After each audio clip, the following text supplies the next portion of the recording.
Welcome, everyone. Thank you very much for being here. I want to start by acknowledging that Stanford sits on the ancestral land of the Muwekma Ohlone tribe. This land was and continues to be of great importance to the Ohlone people. Consistent with our values of community and inclusion, we have a responsibility to acknowledge, honor, and make visible the university's relationship to Native peoples. My name is Michael Mastrandrea, and I am the Research Director of the Climate and Energy Policy Program, which is part of Stanford's Woods Institute for the Environment.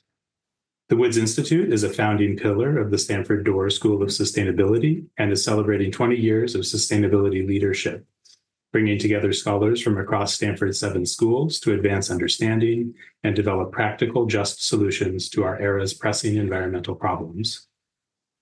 The Climate and Energy Policy Program integrates interdisciplinary research with direct policy engagement, serving as a practical, timely, and neutral voice informing decision-making on climate and energy law and regulation. Today, we will be presenting new work led by Mareldi Ahumada, a postdoctoral fellow with the Climate and Energy Policy Program. In recent years, weather and climate-related extreme events have increasingly impacted parts of the United States electricity grid, disrupting system operations, triggering emergency responses, and motivating substantial changes to grid planning and operations. In the West, widespread extreme heat that increases electricity demand, combined with severe drought that limits availability of hydropower, has proven particularly challenging for grid operators to manage.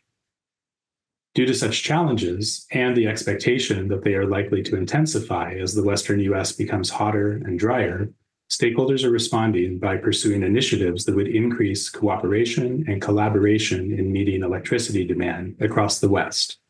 This kind of regional cooperation has long been a hallmark of Western electricity planning and operations and is now more beneficial than ever. Today, Mareldi will present our analysis that illustrates the potential reliability benefits that could be achieved by greater cooperation across the West under grid stress conditions. We argue that such reliability benefits to people and communities in the West are at least as important as the economic benefits to electricity market participants that are often the focus of these kinds of studies. Her presentation will be followed by a discussion with a panel of energy experts moderated by Michael Wara, Director of the Climate and Energy Policy Program. There will be an opportunity for questions from the audience during the panel, so please submit your questions using the Zoom Q&A feature. We will get to as many of them as possible. And now it's my pleasure to hand it over to Mareldi to present our work. Thanks, Mike. Hi, everyone. I'm Mareldi Ahumada, a postdoc at Stanford working on energy models and policy.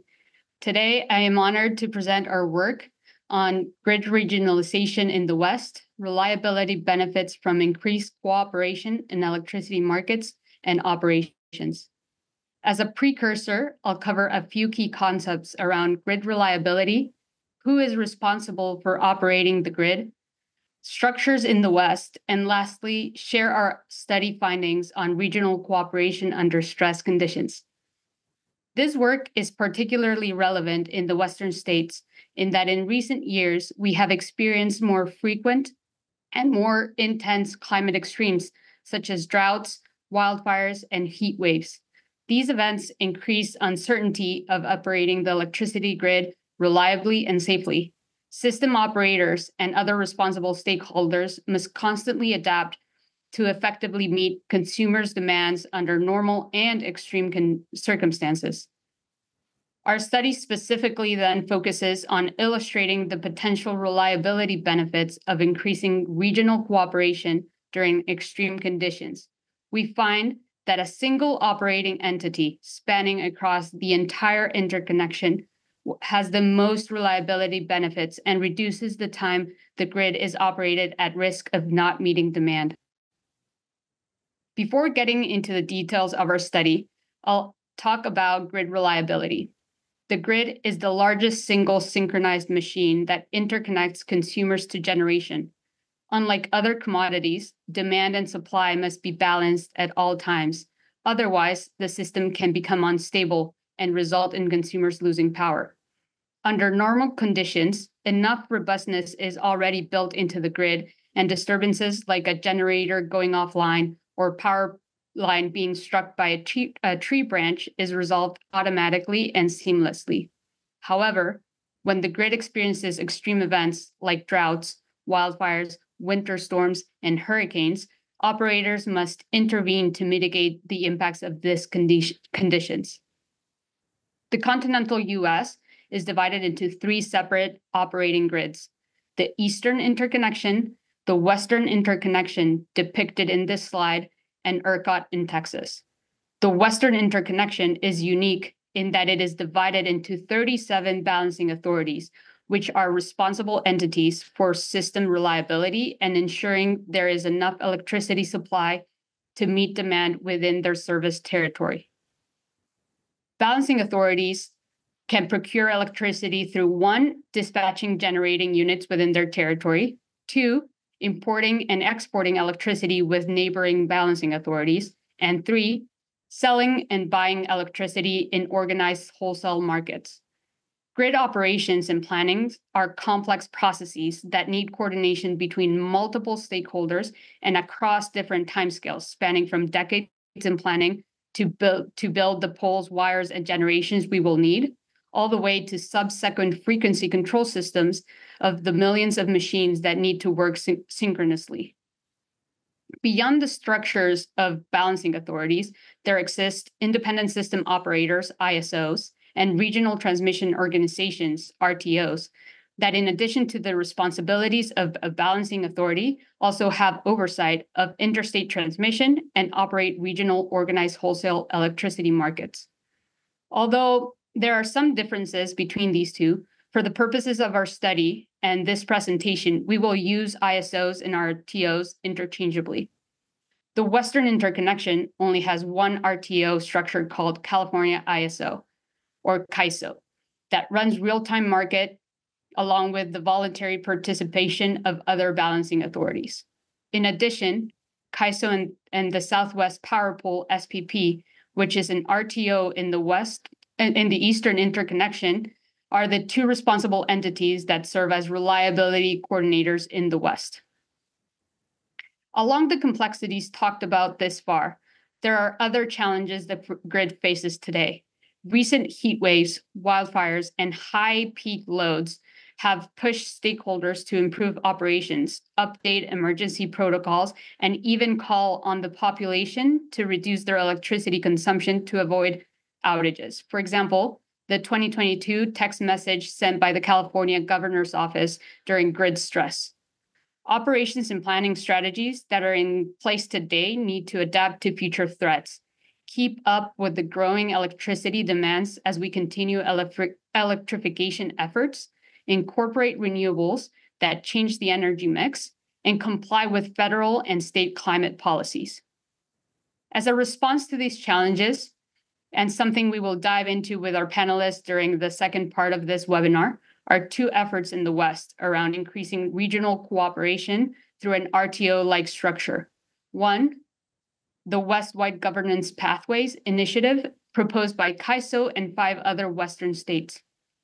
And the second effort, led by SPP, to expand their Eastern RTO and market services into the West. With the challenges and the efforts just mentioned, our study then focuses on understanding the reliability benefits of having increased cooperation and RTO-like structure spanning across a larger footprint, specifically during extreme events. There have been other studies that find economic benefits of increased cooperation through extended wholesale markets. However, our focus, while challenging, it is to illustrate the benefits of reliability. We analyze the response to grid operations as we assign different RTO footprints in the West. In other words, how does restructuring the Western Interconnection benefit operations that try to keep the lights on for consumers during these challenging times? Simulating reliability impacts through large power system optimization models is challenging because these models assume perfect information. However, in reality, operations have risk. They lack perfect foresight, and especially during stress events, system operations can divert substantially from optimality. This said, we acknowledge the limitations of our study and we are cautious in interpreting our results and view them as illustrative and directional rather than a precise estimate of the reliability benefits of a larger operational structure. Our intent is to provide model-based simulations that support the discussion around current regionalization efforts. Our energy model consists of a set of generators, loads, and transmission lines across 34 zones that serve as a proxy for the current partition of balancing authorities in the West.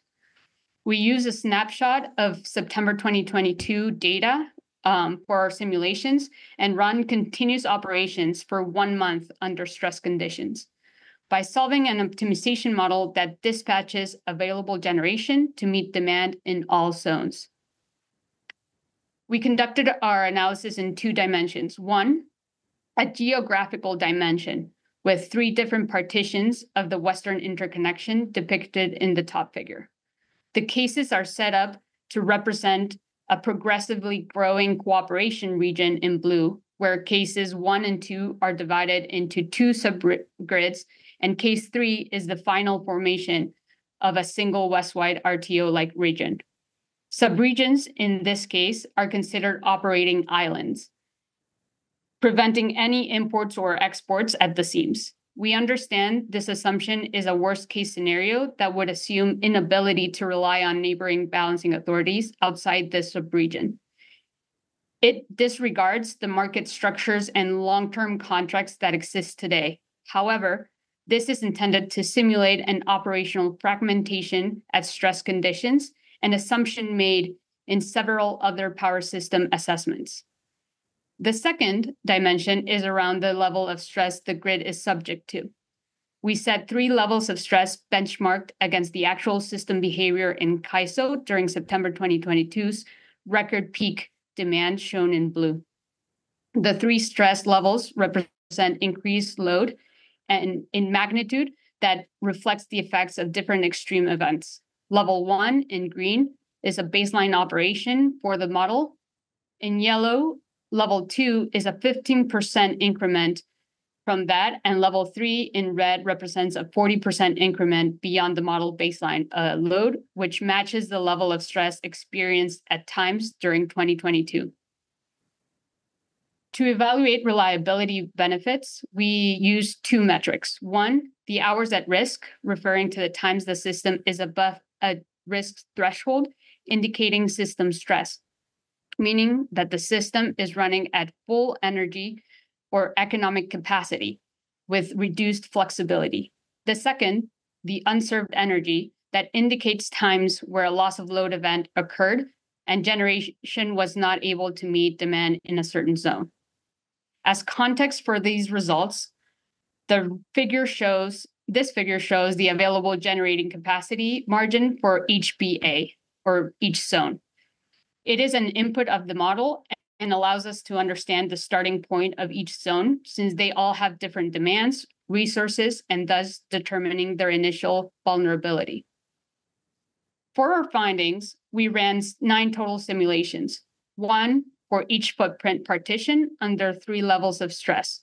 In this chart, we show the 3 different footprints subject to the highest stress level, the 40% above the baseline. Under such extreme conditions, the hours operating at risk and the hours with unserved energy events are both reduced as the system progresses from case 1 to a single west-wide RTO. While we understand the quantification of the benefits is determined by the starting conditions of the grid and the assumptions made in this model, we think our results show a substantial reduction in risk under worst-case conditions in the presence of a larger operating structure. To conclude our study and this presentation, I wanted to leave the audience with a few takeaways and challenges moving forward. There is already an intricate coordination in operations. Balancing authorities rely on neighbors to meet their needs across all timescales and also reduce system costs. But during extreme events operations, when consumers depend on electricity the most, Western interconnection Our study finds that increased cooperation across the entire Western interconnection rather than sub-regionally can reduce risk and help mitigate climate impacts. Beyond the scope and findings of our work, further expert stakeholder discussions is needed because restructuring electricity grids into a single West-wide RTO requires careful study and resolution of multiple issues, including a governance structure, careful cost allocation, stakeholder participation, and attention to individual state policy goals. In the panel discussion that follows, we will hear from experts on these challenges and paths for moving forward. Thank you all for listening, and I'd like to finish with acknowledging the Energy Foundation and Energy Exemplar. If you have any questions on our work, feel free to reach out to us. And Michael, I'll pass it on to you. Thanks, Mareldi. That was great. I'm Mike Wara. I'm the director of the Climate and Energy Policy Program at the Woods Institute for the Environment. And I'm excited today to have a just really remarkable set of panelists to now have a conversation both about the work and also about the broader issue of regionalization and a move toward more regional electricity market structures in the West. With us today, we have Stacey Crowley, who is currently the VP of External Affairs at the California Independent System Operator. She also, prior to her work at CAISO, she was the director of the Office of Energy for the state of Nevada.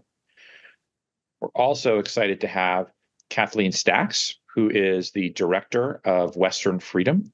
She plays a really important role in the regionalization conversations, in that she has been one of the co-leads of the Pathways Initiative, which is an initiative created by a number of Western state regulators to create greater electricity market integration in the West. She also has played a number of other public affairs roles and worked for, I think, about 5 years in Colorado state government as well. In addition, last but not least, we have Maribel Batcher. Maribel served as the president of the California Public Utilities Commission during what can only be described as a quite turbulent era from 2019 to 2021. Prior to that, she was the secretary of the California Government Operations Agency, and I think I at least credit with helping to make my DMV experience a more pleasant one. And she has played a number of public policy roles in Nevada as well. So I'm going to just lead off with a few introductory questions, and then we're going to see where the conversation takes us. Really excited to have all of the panelists with us. And I think I'd like to start with a question for Stacey Crowley. This study takes a look at how an RTO concept that is to some degree modeled on kind of potentially larger footprints beyond the Pathways Initiative might impact reliability. But could we start out? Could you tell us just more about how Pathways is making progress toward greater Western electricity market coordination, and also give us a little bit of perspective on how it builds on progress over the past decade or so, and a sense for how it's overcoming obstacles that have prevented this greater coordination in the past? Yes, thank you, Michael, and thank you for having me on this panel. I look forward to talking with my friends about this important topic. First of all, thanks Stanford. Thank you for doing this study. I think one of the things that we can do is economic studies. We understand how the economics of the market works, and the reliability piece has been really hard to study with any sort of specificity. We have on the ground experience, which I'll talk about, but this was really helpful to kind of put the reliability piece into the picture, as well as the market attributes and benefits. So thank you for doing that. So yeah, I've been at the ISO for 11 years, and I really started here when we were just getting the Western energy imbalance market started. And it was a great move for me because when I was working in Nevada, for Governor Brian Sandoval, we started to engage with California and the rest of the West to really understand, as these variable generation resources come on the system, there will be a need to understand the reliability impacts of that, right? And so the concept of trying to sort of share the diverse resources that the West has was really being discussed in a lot more detail starting in 2011, 2012. And the Western Energy Imbalance Market launched in 2014, really to answer that question, to start answering that question.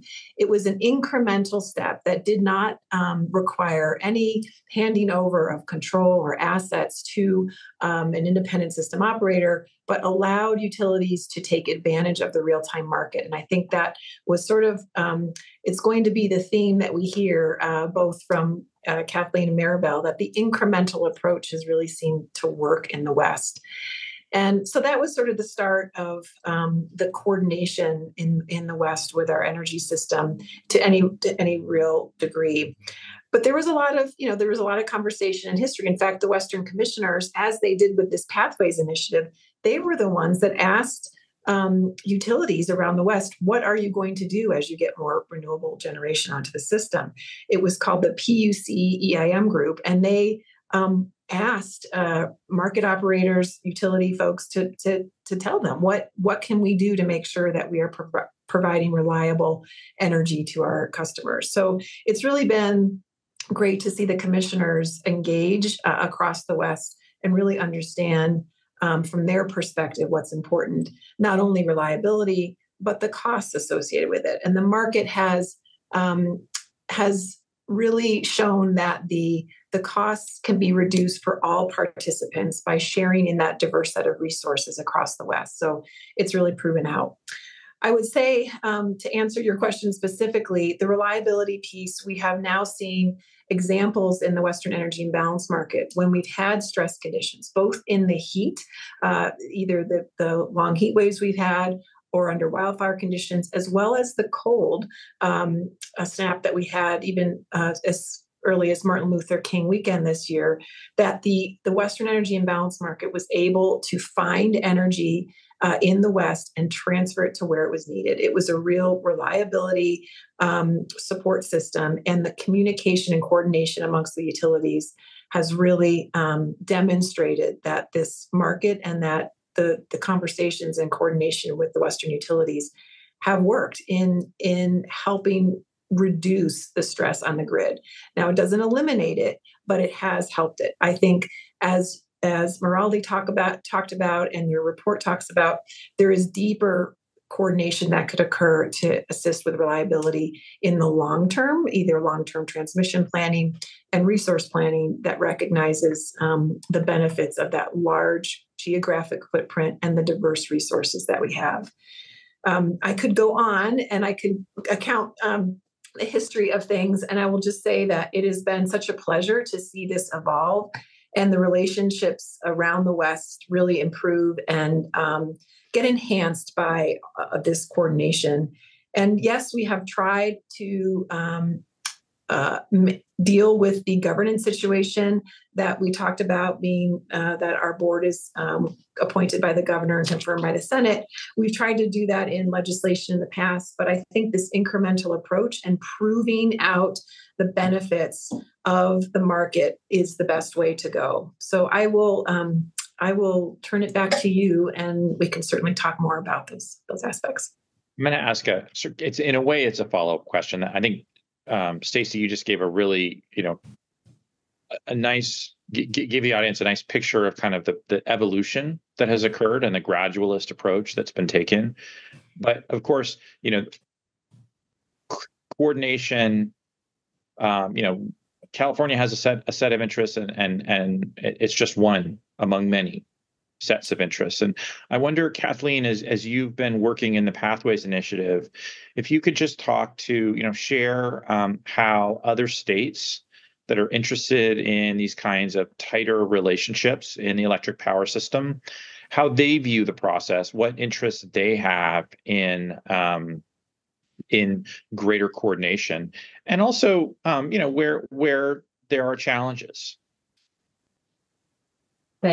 Thanks, Michael, and thanks to everyone on this panel. Thanks for the report. And I agree. It's always fun to be on a panel with my friends. So this is this is a real pleasure. I think you hit on something that's really interesting about this particular issue, and that is that there is quite a bit of space for alignment that gets out of the political conversation. It's not just a red state, blue state issue. And I think we have the 26 diverse members of the launch committee who hail from all 11 Western states have really worked hard to keep this not a political issue. And one of the driving sort of premises and priorities that we've been doing our work based on is we want to build a governance structure that everybody is comfortable participating in, that everybody feels like they've bought into and that they've helped build, but also that it respects each individual state's ability to set its own energy priorities and its own energy goals or not set goals, and to ensure that with the market construct, we're not having one state export its policies to another state. And that is a very unifying position across all states. And so that's been a really important premise here. I think reliability and affordability are the other two sort of primary non-political drivers here. Everybody wants and needs to keep the lights on, or the air conditionings on, or their heaters on, or their manufacturing facilities running, or whatever those things are. Keeping the power going and having a reliable system is fundamental to survival and to our economy. And so I think that is something that really is a transcending a priority across all the 11 Western states. Affordability as well. I think this is we see such a disparity of energy costs across the West, and there's of course an interest for those that have really low rates to keep those low rates. But the reality is that for us to meet our increasing demand, for us to keep the power going, to achieve those climate goals for those states that have them, we have to build a whole lot more. And it's not just new generation resources, but it is the transmission backbone that connects those resources from where they're located to the population centers, because oftentimes in the West, those two are not in the same place. And so to build things costs money. And so we're not facing a situation now where what we do is going to lower costs. What we're trying to do is coordinate better to manage those costs. And so I think those are some of the aspects that I see that, regardless of where you are, they're really important issues that people at all levels are really trying to wrap their arms around and coordinate. Maribel, you served, and I think service is the right way to describe it, as the president of the CPUC, and during a time when we sort of were coming into the affordability challenges that I think are now really front and center today. How do you think, as the economic regulator and the person who probably has to receive all of the angry phone calls when electricity rates go up, how do you think about how the vision for a Western RTO fits into the PUC's agenda? And I'll just ask, in addition to sort of the economic questions, how does it fit into, from your perspective, and any of the other panelists are welcome to jump into the issue of achieving California's incredibly ambitious greenhouse gas emissions goals for the power sector, which, for those who don't know, the goal is 100% zero carbon generation by 2045. Well, Michael, I join Kathleen and Stacy thanking you and everyone that's been working with you on this report. It's extremely vital. And I really appreciate the more information we can have, frankly, in my opinion, that validates the need of an RTO.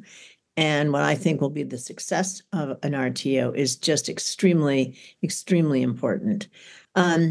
So I think that, and thank you for noting that I was the president during some very difficult times, including August of 2020, when we unfortunately had to have some rolling blackouts because we had a demand that we could not meet in terms of electricity. So I think really there are very few, you spoke of some of the costs, there are very few levers, frankly, that the CPUC has to slow down or slow the growth of ever increasing costs. Kathleen just mentioned it, Stacy did as well. In my opinion, the one lever, a very important lever that we have in California to mitigate, if you will, the increasing and very expensive costs of transmission and of wildfire mitigation is an RTO. And it's already been proven with the EIM that we have a cost savings throughout the West. And it's only by these regionalized efforts, if you will, that we can perhaps hold down the ever-increasing costs borne almost entirely by the ratepayer. When I first became president of the CPUC, just to take one of those two cost drivers, which is wildfire mitigation, the first tranche of the wildfire mitigation plans that were put together for the IOUs, the total cost for all 5 IOUs, but primarily the 3 largest IOUs in California, was $5 billion. A year later, the 3-year cycle total was $25 billion. It is now up to $28 billion. That's unsustainable for the ratepayers. It's unsustainable. And the only thing that I can see that we have actual factual data about is there is a savings currently realized by the EIM. And I think the EDAM will be another evolution, as Stacy very well articulated, and working toward a RTO where we can slow down the escalation of costs. And I don't see many other things in this increasingly difficult time. Development costs are extremely expensive. Competition, we're all, thank goodness, the Western states are all chasing very similar goal or reaching very similar goals, chasing some of the same resources. So we're competing. And the more that we can have a shared market, frankly, the better for all of us, with all of the exceptions and some of the qualifiers that Kathleen and Stacy have well articulated.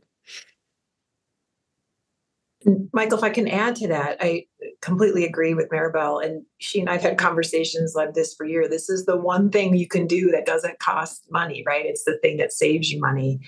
And the other thing we're really working hard on with many others is trying to get projects to completion sooner. So the longer these projects are either in queues, in permitting, stasis, that the more things cost, right? So if we can also limit the amount of time these projects take to get built and the transmission to get permitted, those save costs as well. But I think, the market is sort of the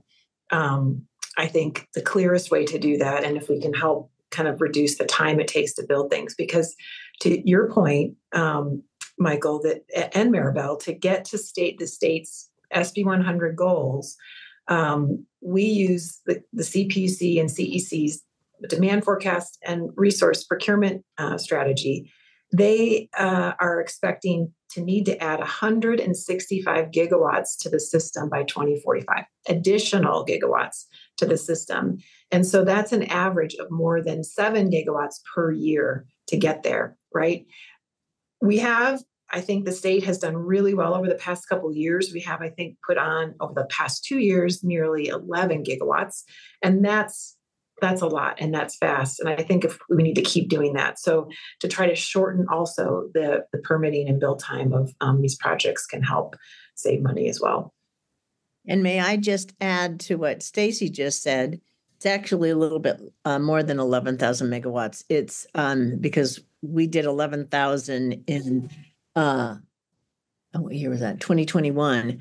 And it's President Reynolds has done another around 3,500. But at any rate, and 10,000, we've reached over 10,000 megawatts in 100% clean energy.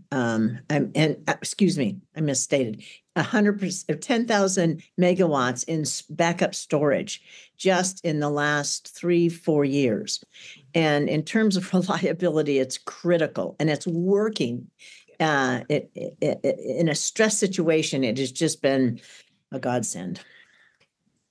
So I want to circle back, and any of the panelists is welcome to address this. But we've had a few questions about kind of the reality, the political reality, which the Pathways Initiative is, doing its best to stay out of, but that states in the West have very diverse. Many share our climate priorities. California's objectives for its electricity system may be on slightly different timeframes, but many states have ambitious clean electricity policies. Others do not, and maybe even prefer to maintain the health of their coal mining industries and their coal-fired electric power plants. And so how can we, or in practice, how is this tension being managed so that everyone can have their own priorities and not feel like they're being forced to, do things they don't want to do or in either direction? Happy to jump in. Feels like my space. So I think this is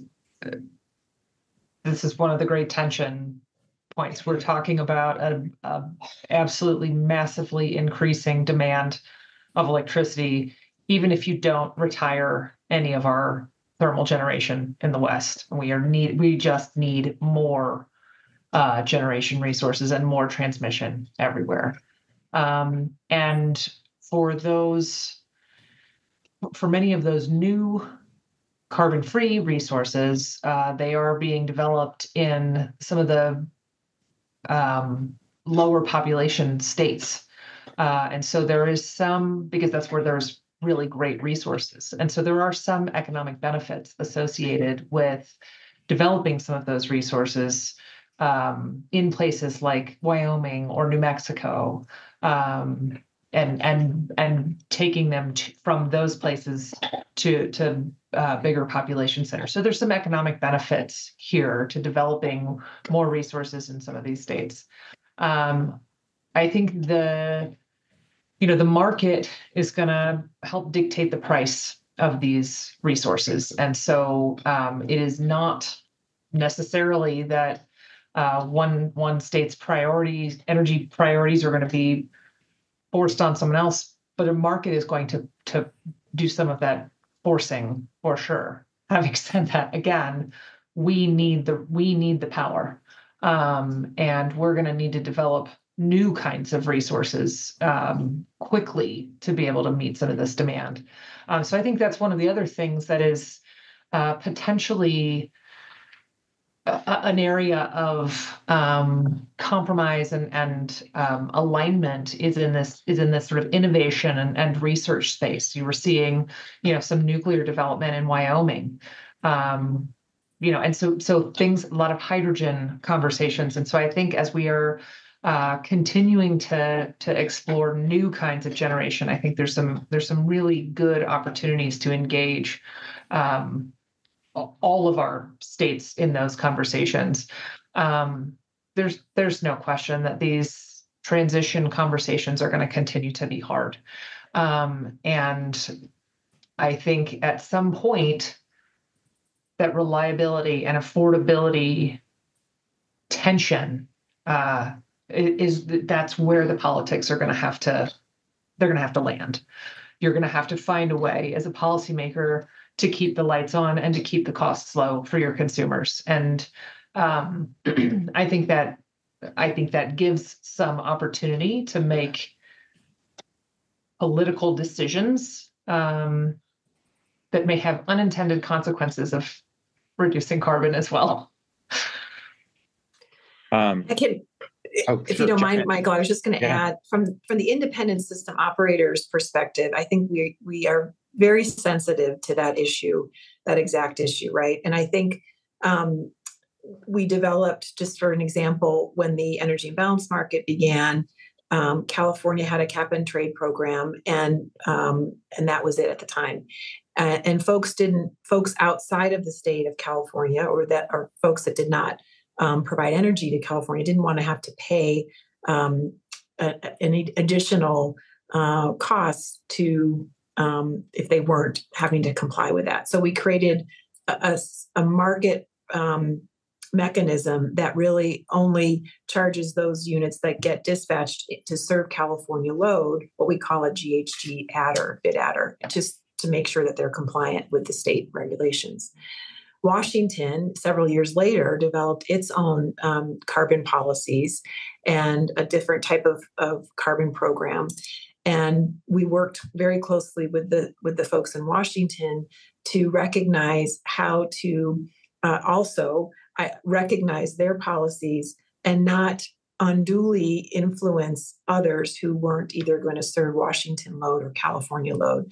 So I think, just as an example, we get and we are sensitive to different state policies and goals and want to, as a market operator, respect those and try to be as neutral as a platform as possible to allow states to maintain their ability to create and evolve their policies. So just as additional thought there. Thank you.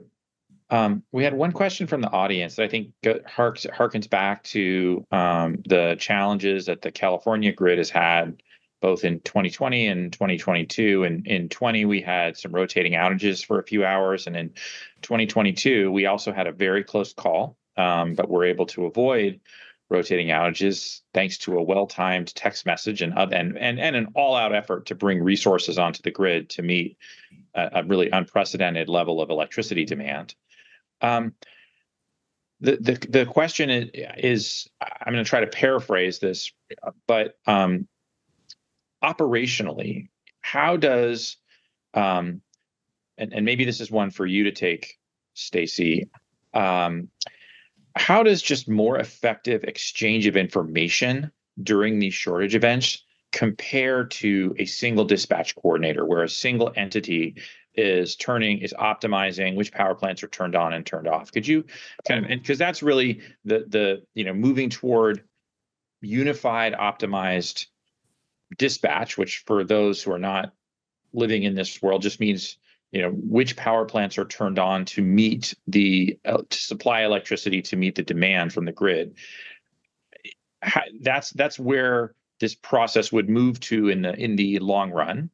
Could we get part of the way there with just better information? How do the current steps that the ISO and its Western partners are taking move us in that direction? Yeah, it's a great question, and I think we have, since August 2020 that Maribel talked about, when we had the rotating blackouts, it really was a wake-up call to some extent, not only about the scarcity of energy and the need to procure more, but the coordination that needs to happen, even without an RTO or a single dispatcher. So we have, since 2020, developed really tight coordination protocols with the state agencies, so the CPUC, CEC, the Governor's Office, Department of Water Resources, for the state set of resources as a balancing authority. And those get refined and evolve every year. We have multiple desktop exercises. We do summer assessments to say, okay, how are we looking? We have a playbook of who to contact to ask for these types of resources, right? So within our BA, we've got, I think, really improved and a tight set of protocols to take on. And that's helpful, right? If we need to call on demand response, if we need to call on the ports, if we need to, whatever those last megawatts that we need, as you mentioned, we've really improved. And then when it comes to our neighbors, we've done something similar. We engage in a summer readiness roundtable every year, and we check in with all of the balancing authorities, our neighbors, and say, how are we looking? How are you guys doing? Establishing, making sure our contacts are up to date, literally the simple things like that. Like if we need to call NV Energy, here's who you call. And all of that has really helped. And so when we have had stress conditions, and as you noted, 22 was really tough. 2021, we had the bootleg fire, which limited transmission pathways between the Pacific Northwest and California Desert Southwest. In 2023, we had a relatively mild summer, but Phoenix was setting records every day for heat. So we have honed in our communication skills, both at, I would say, the executive level and the operational level. And I think both of those are important because the executives need to know what is happening and the some of the big decisions that need to be made, and the operators need to know that, hey, I can call you and find out what's going on. Not perfect, right? But I think definitely better and better every year. And honestly, not only these desktop exercises, but the real life exercises have caused us to really improve our communication between the balancing authorities. Michael, could I just underscore that for a second?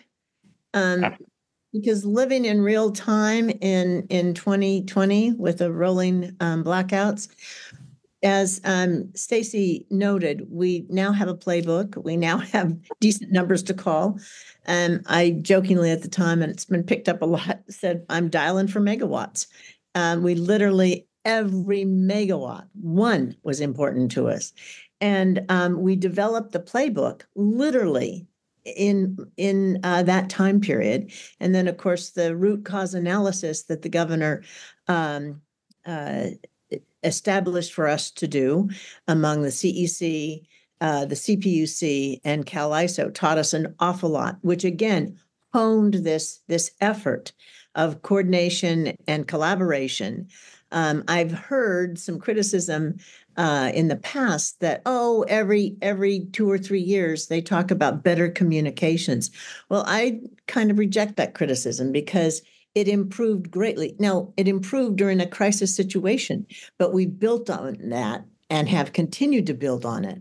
And it's vitally important, along with the estimates of what the demand needs, what we need to do to meet the demand, and the procurement of those resources. So to me, we have done an incredible job in the last 5 years of improving our situation in terms of reliability in particular, but affordability as well.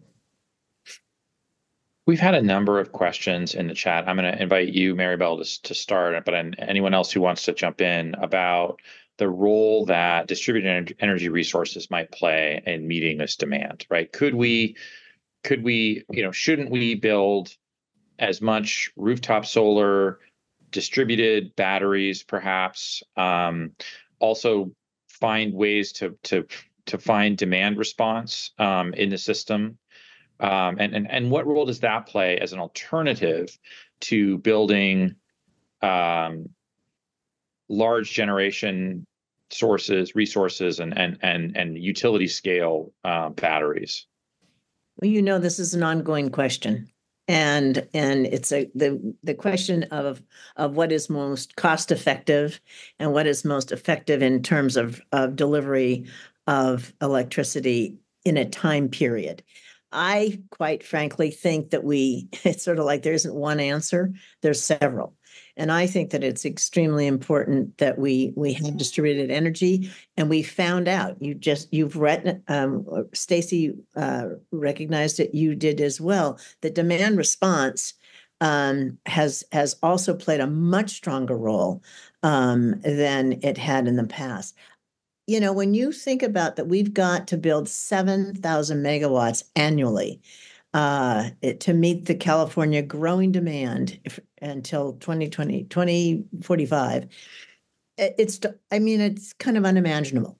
And I don't want to be Debbie Downer, but given the politics, given environmental justice programs, given permitting, given NIMBYism, you just add it up, and the daunting task of building, developing more energy, building the transmission and distribution lines to deliver it these are huge tasks, and they all have political ramifications, both at the state, regional, and local levels. So, in saying that, I wouldn't say, okay, we can only should have utility scale solar fields. I think we have to apply as much as possible, wisely, thoughtfully, procured well through the CPUC process. But I'm a believer that we have to have diversity in what we are procuring, and both for reliability purposes as well as affordability.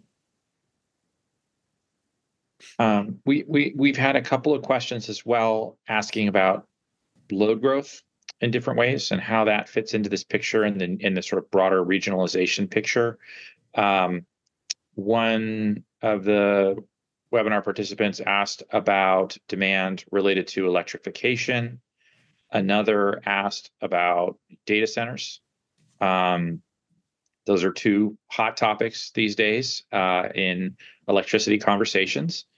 And I'd be curious to hear how you think this kind of regional approach may or may not help with the challenge, the relatively, I guess, actually it's new for all of us. I don't know, maybe y'all have been doing this longer than me, but we haven't had load growth in a long time in California. And how regionalization might help or make that problem more complex.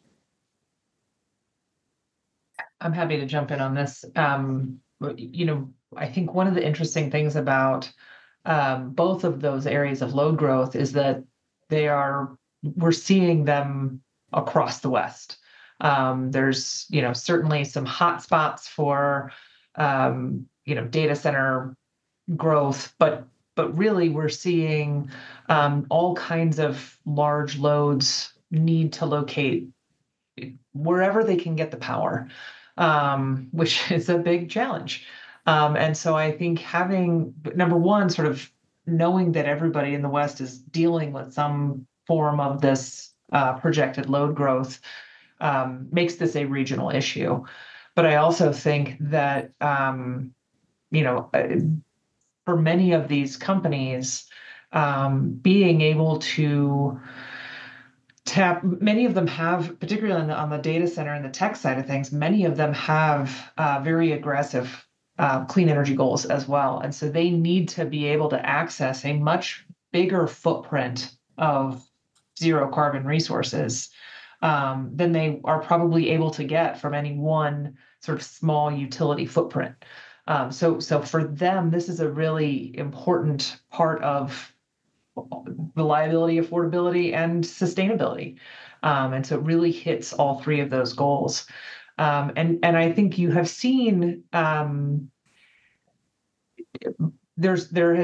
West has been one of the areas of the country where there has been less of these really large loads locating because we don't have this RTO structure, and it is harder to do these kinds of deals.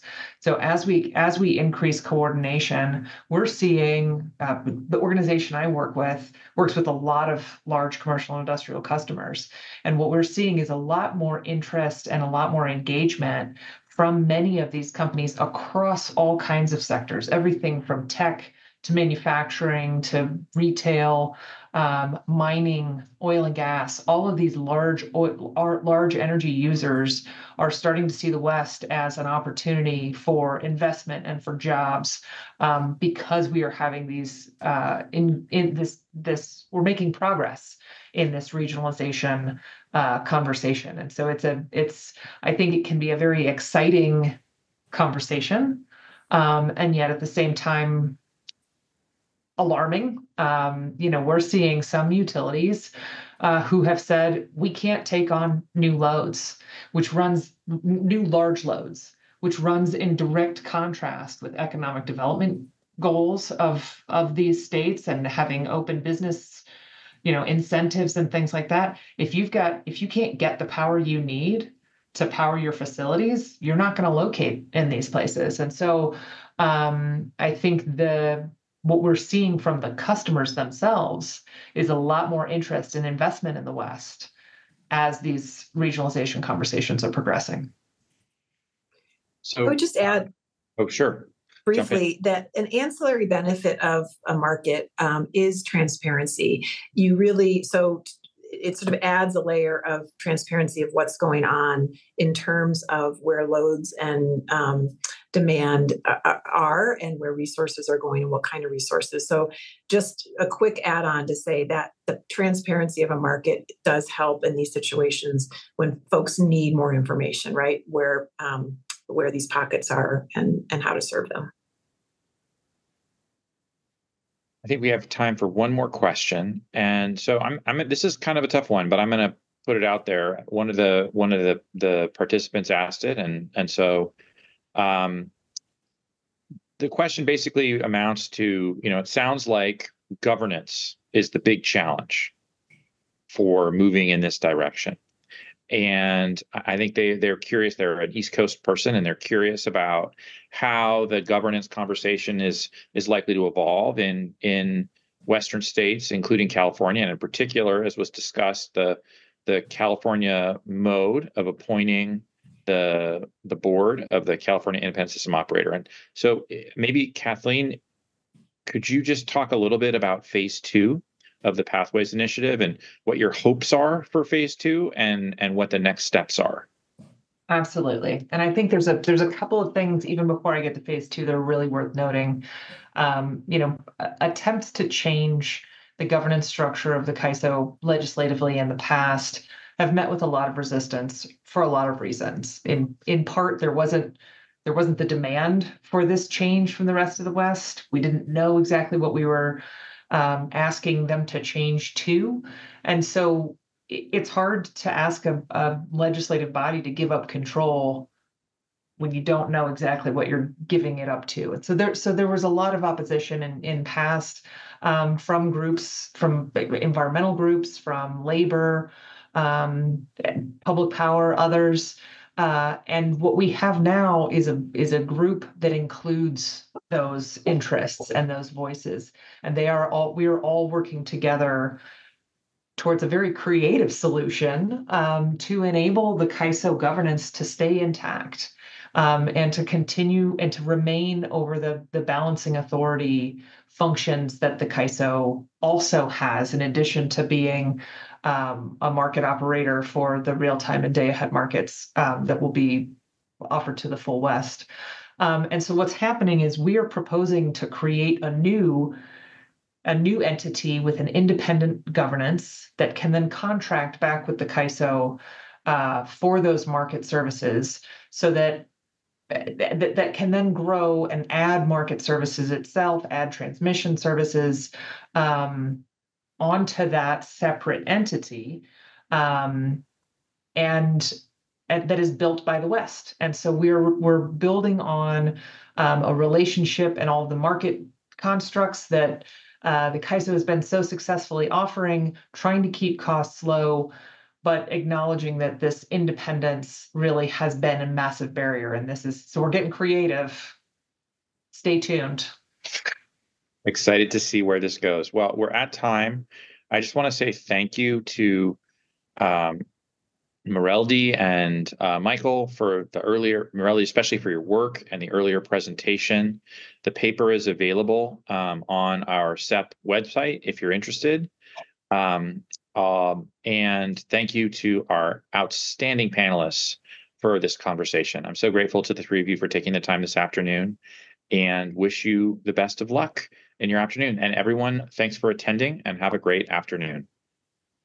Thank you. Thank you very much. Bye.